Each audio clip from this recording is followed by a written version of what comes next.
মাত্র 1 মিনিটেই পৃথিবীতে ঘটে যায় বিশাল কর্মকাণ্ড। ঘড়ির কাঁটার সাথে প্রতি মিনিটে পরিবর্তন হয় বিশ্বের মানুষের ভাগ্য।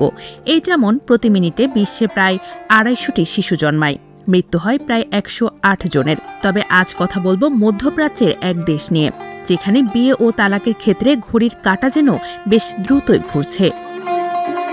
বলছি কুয়েতের কথা, যেখানে প্রতি 34 মিনিটে একটি বিয়ে এবং প্রতি 75 মিনিটে একটি বিবাহ বিচ্ছেদ বা তালাকের ঘটনা ঘটছে।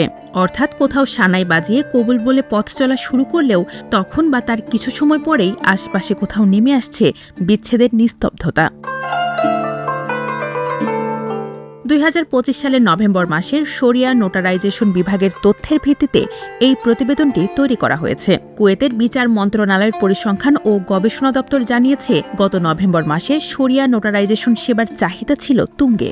বিয়ে, তালাক, পুনর্মিলন এবং ইসলাম গ্রহণ সহ ওই এক মাসেই 10,000-এর বেশি লেনদেন নথিভুক্ত হয়েছে।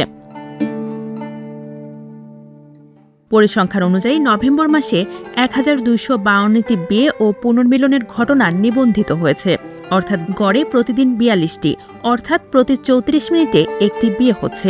একই মাসে বিবাহ বিচ্ছেদ বা তালাক নথিভুক্ত করা হয়েছে 595টি, অর্থাৎ গড়ে প্রতিদিন 20টি তালাক, যার মানে দাঁড়ায় প্রতি 1 ঘন্টা 15 মিনিটে একটি তালাকের ঘটনা ঘটেছে। বিচ্ছেদের পাশাপাশি আসার কথা হল 92টি ক্ষেত্রে দম্পতিরা আবার পুনর্মিলনের পথে হেঁটেছেন। এছাড়া গত মাসে ইসলাম ধর্ম গ্রহণের ক্ষেত্রেও উল্লেখযোগ্য কার্যক্রম দেখা গেছে।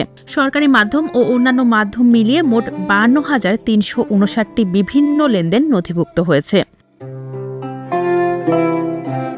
তবে সামাজিক পরিবর্তনের এই প্রভাব কুয়েতের পারিবারিক কাঠামোতে নতুন করে ভাবনার জন্ম দিচ্ছে। বিশেষ করে কুয়েতি নাগরিকদের মধ্যে তালাকের উচ্চ হার প্রশাসনের জন্য চিন্তার কারণ হয়ে দাঁড়িয়েছে।